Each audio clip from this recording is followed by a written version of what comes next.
Yamwache mwakwaba do Badum TV Badwam dwumadie ye eso omra no wada agenti yedase de yede ehwase eye Adom TV Badwam kase samno ne etodwa wo bi ya wo betini pharmacy technicians say wo mo financial clearance on a Bristol say wo say wona wie suku a won saka no mpanifo emfama won sansem we yede nsem bi na no pay yede bro sa Adom TV Badwam kase a wo share live or Facebook/Adom TV Extra Go TV 119 DSTV 280 ko YouTube search Adom TV Tube na kwa adomonline.com ensemine sem afofo bi ho Majoy Trish wontadi kama ene hyemesa no medi afia amankwa tamaklo afia ni de mientie se de nsem ni nchiremo ankasa etie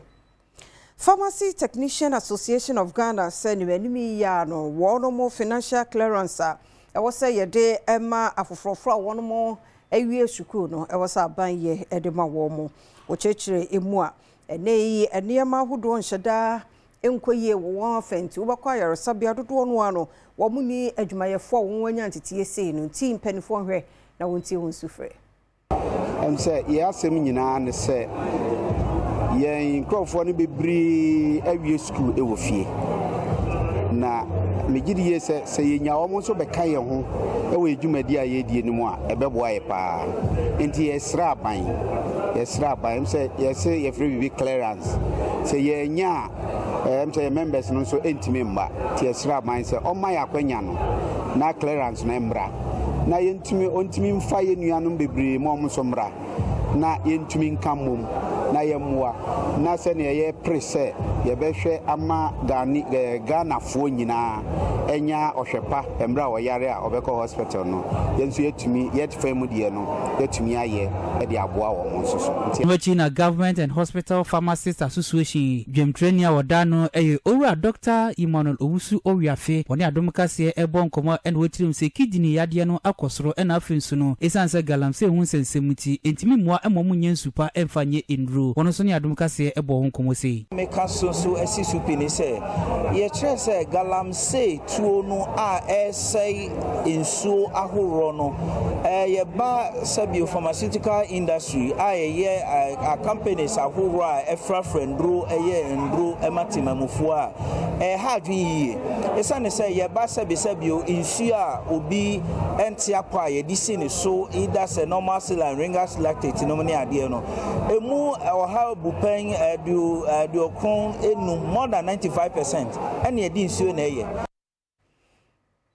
Abayo bia yesuso se we woni fish ya be aduanan mu ye hu se wawu ato Kwame Nkrumah circle eben VIP station ho na onipa woni ye di enkomo ekire mu se wahu ne se no woni na nam ho no mu adeda overhead no ase be na wotwemi ensenenti omu hu nia asienti amene wato na nanom nsiedo no emu nsemni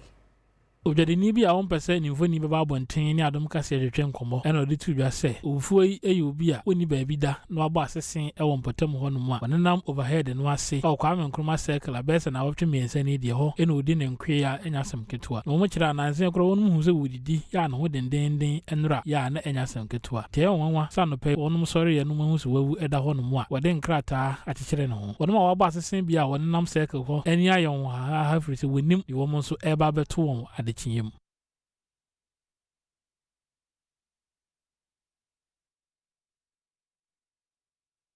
Mayento akasia no eso na kaneso for no share local government and rural development so oko Techiman South awono ne womra shebedwani Martin Ejemen Sakosa or the NPP amanyoko no tichu ne delegate ani mo say kanema mpani abedi akire Dr. Mahmoud ba obi awonta na chi wo hwenipa wo pre franka tubia wo NPP mu no ono ena obetumi abo party na mankunimdie ye won dia 2028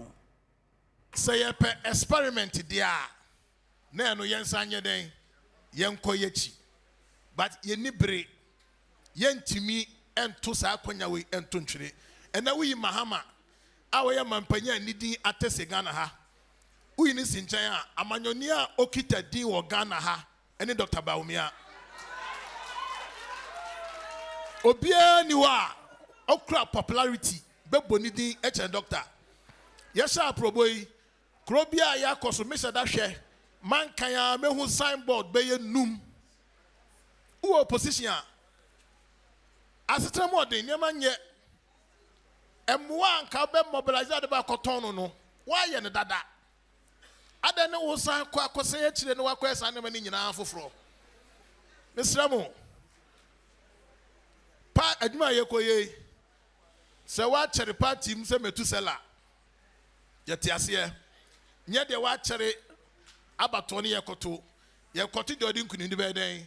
ebe brega na ye osan edit dwa se omanfo a wonum ewo techman north momode ya se afim pimienu ne adwenu miensa rankatufo abato no se ne omutu ne bum no afei omontoma no wemo bupan wo ha se ne be ya obetumi edi nkunim de mu oden pa mafutu a mekani misremo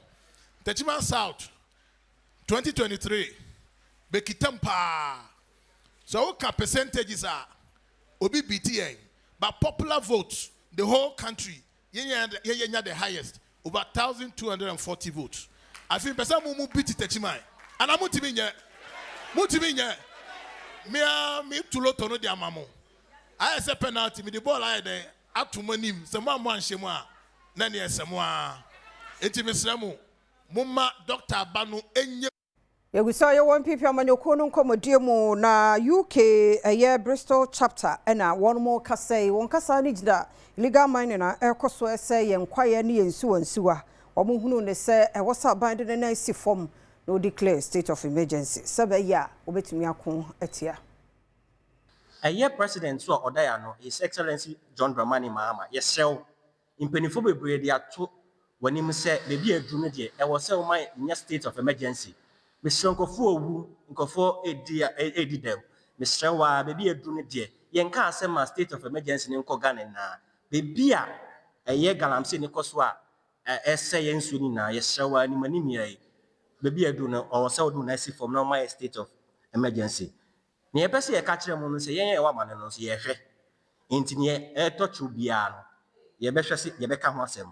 Na mpo ye odidi ese suggestions ana adwenkyerɛ yɛde yɛbɛto bɔnimi mu mpanifo no mo hwɛ a ɛbɛboa ama yɛtimi atu galamsey no so ɛsosa omo sa de atupia sesa 9 months ekuo no a omo ehwe to galamsey ase no omo kopie baabi a enye so wonum ehye excavator ne nwifidi a omo de to galamsey no pe na mom womo a omo ehye wonum a wotu galamsey ne echi ehye won kutupa no onfo odin matu dwa se na ebe ya obechi won nyina na yetumi atu galamsey eko no ase ene se I was said, Momayenya, now what should be announced now to me, Nubiano. Momayen baby a galamsey no, and who ensus so a drew, near who some mutu so anamona. Nansenya, in whom some company at a cobia ye freno, National Anti Illegal Mining Operations Secretariat, Nemos. Our Mojuma Diane say, Omedi a year, Omobeco babia, in Suno, our Marceno, no much say, Elmo illegal mining, ye two omososa.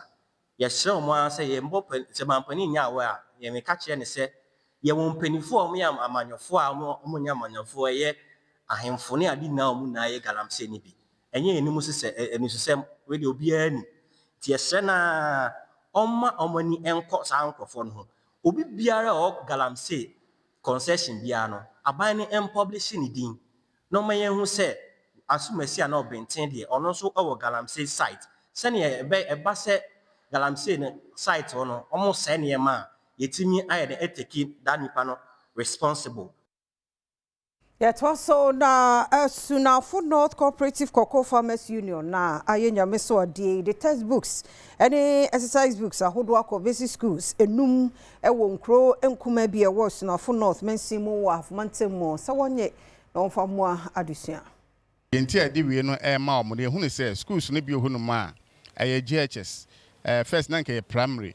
no move to JSS ba moko GHS no textbooks bi o munya bi da nti mamadi sua no dene e bi ohunu ma do school ni ho bankora no twa kwan free ba bi no mako school ba bi omoko school no omne textbooks a etimi eboa wo mo na se hu behia ese betima aboa se de be yo munya textbooks na mamadi sua so den akosoro eno na nam so a yem so partner no ne kasa ya wa support you aso yasene na ye de sa textbooks yi ma sa 5 schools yi Isaac Sian ya ono ene nkitahode bofotene edema esunafo north asamla bedwa no ane Opon Felix ya ono eye sugupe na bede kire wo manu krom na wonom de aseda PSA ema ekuyi so wo mabeya ye de etese de ama wonom a wo kire se ebeboa pa mmofra na de sua atumpon na BC nsohwe na hihye so a wonom atumi agina brane ewo nim say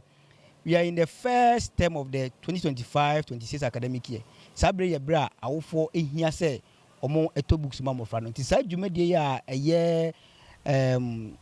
tonis ene cooperative area brem mofra yi ebebbo moden aboa awofo yi pa. We betimi aboa ema ngomasua akoso wo ye mansin yi mu ema ye BEC ye wo hwe subjects amode ba na ni nyina ye junior high schools a ebeboa ma addition akoso ewo ye mansin mu pa. Buku ya nyan yen so echafo no ye beboa se ye beboa homodin na enso ye aboa mankra no asua ade ama abekire nso akoso ye shebo nso se buku ya benya ye BC no what the difference bebam ko buku no beboa ya ma adwumadie bebre akoso